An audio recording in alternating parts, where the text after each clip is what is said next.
In this video, we discuss about the next applications of Gauss law.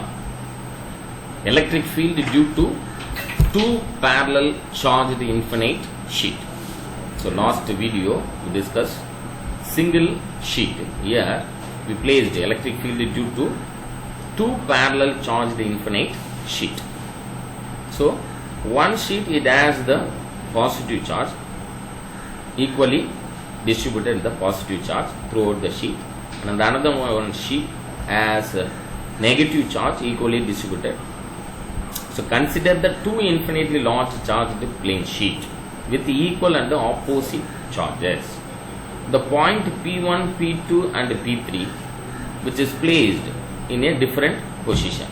So the point P1 placed in between the two parallel sheet, and the point P2 is placed in the outside of the sheet, and point 3 also placed in the outside of the sheet in the left hand side. So density of the plane sheet plus sigma and minus sigma which are placed parallel to each other. So electric field between the plates here, electric field between the plates and the outside the plates is found using Gauss law. So this is the main concept of this topic. Let me calculate the electric field in between the plates and outside the plates. So the magnitude of electric field due to infinite charged plane sheets is, already we know this formula. So last topic, this already we discussed this electric flux value of plane sheet. So that value is nothing but sigma divided by 2 epsilon naught, and is points perpendicularly outward if sigma is greater than 0. Sigma is greater than 0 means perpendicularly outward. Sigma is less than 0 means, that means charge density in the plane sheet, charge per unit length, unit area. Sigma is less than 0 means it acts inward direction. So perpendicularly outward means sigma is greater than 0. Inward direction means sigma is less than 0. At the point P2 and P3 is the outside of the sheet. So electric field due to both the plates are equal in magnitude. ரெண்டு பிளேட்லுமே எப்படி இருக்கும், equal மேக்னிடியூட்ல இருக்கும், and opposite in direction. ஆனால் act ஆகிறது எப்படி இருக்கும், opposite direction. Year opposite direction, equal in magnitude, E plus vector, E minus vector. This is E plus vector, E minus vector. Equal in magnitude but opposite to each other. So as the result, electric field as a point outside the plates is 0. So the summation பண்ண என்ன வரும், E plus vector minus E minus vector என்றும்போது summation பண்ணும்போது we will get 0. So electric field in the outside of the plates should be 0. So but between the plates here, between the plates electric field are in the same direction, because positive, what is the properties of the positive charge? The electric lines of force acting in a outward direction. What is the properties of the negative charge? Lines of force acting in a inward direction. So இதுல இருக்கிற direction inward, this is outward direction, two direction of the electric field acting in the same direction. So that is why we calculate the total electric field at a point P1. P1 பாயிண்ட்ல எவ்வளவு electric field இருக்குன்னு எப்படி find out பண்ணலாம் அப்படின்னா 2 add பண்ணிடணும், E inside.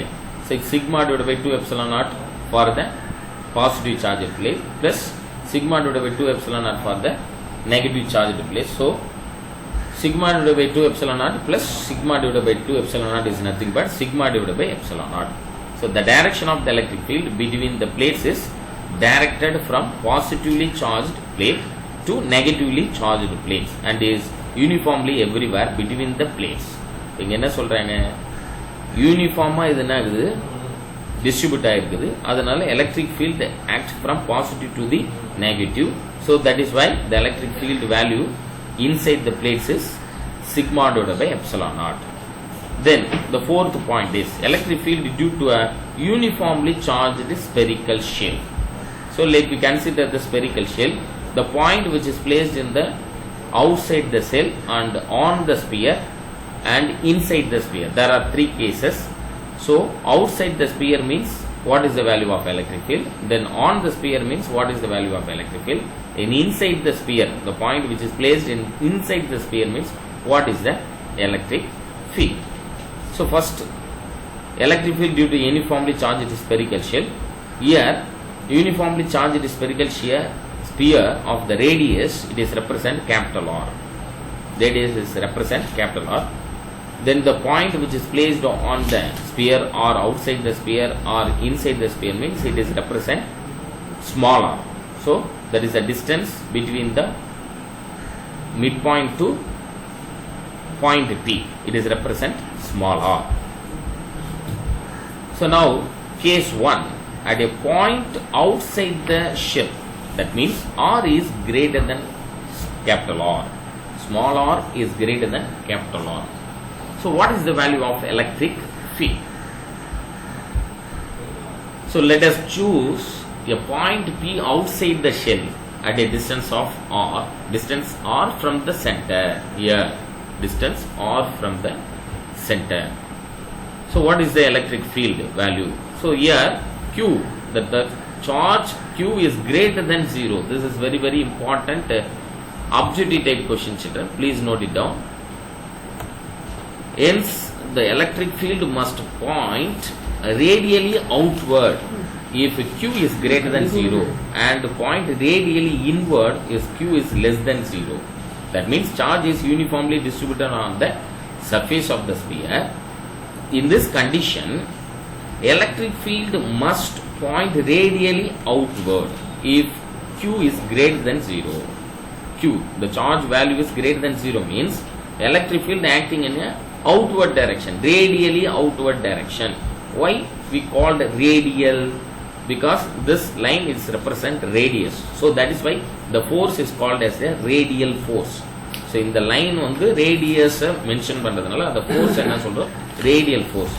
அப்போ Q is, condition is Q is greater than 0 na, the lines of force acting in a radially outward direction.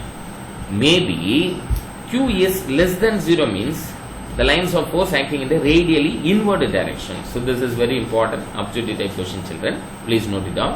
So a spherical Gaussian surface of radius R is chosen and the total charge enclosed by the Gaussian surface is Q, applying Gauss law.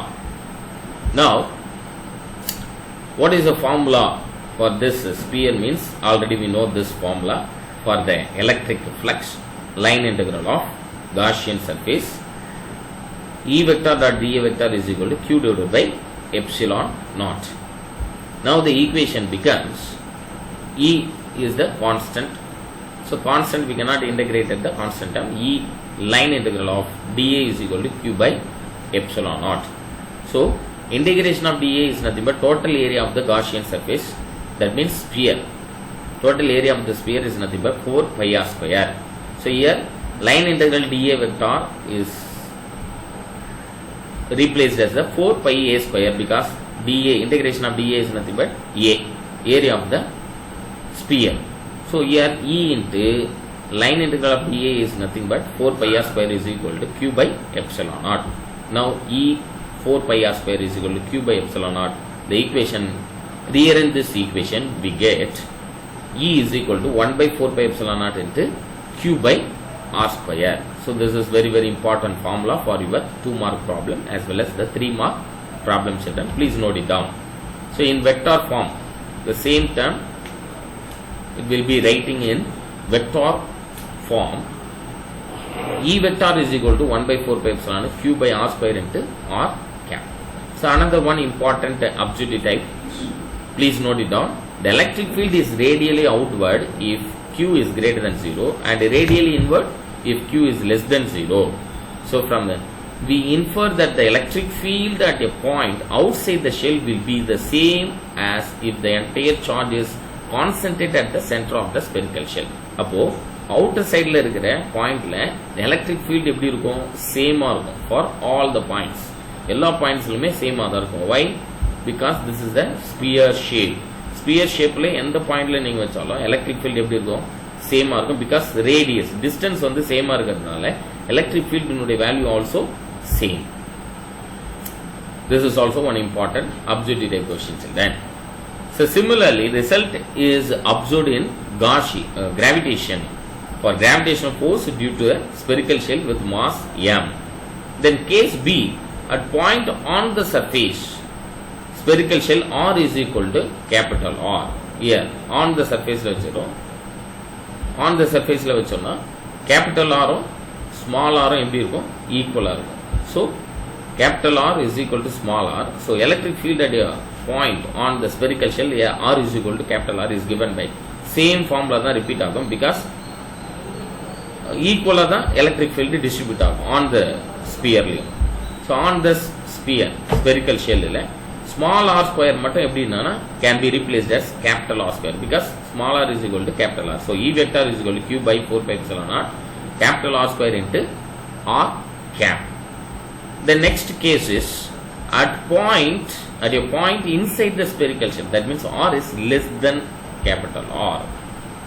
R is less than capital inside the shell vechitona definitely the electric field act on the inside the shell become zero because all the lines of force எப்படி இருக்குன்னா radially outward. So inside the shell electric field value is zero. So that is the main condition. So line integral of E vector dot dA vector is equal to Q by epsilon naught. So here dA also sphere, அதாவது area of the sphere. So area of the sphere formula 4 pi r square E into 4 pi r square is equal to Q by epsilon naught. Here Q is equal to 0 because Gaussian surface encloses no charge. Q is equal to 0. So that is why E is equal to 0. R is less than capital R. The electric field due to the uniformly charged spherical shell is 0 at all points inside the cell. Inside the cell ல எந்த பாயிண்ட்ல நீங்க இந்த ஷெல்லுல எந்த point வச்சாலும் அதுல electric field become 0. Then graph is plotted between the electric field and the radial distance. Radial distance graph plot பண்ணா when the radius, that means distance is increases means electric field is decreases. Thank you very much, children. This is also very important 3 mark as well as 5 mark question. Thank you very much.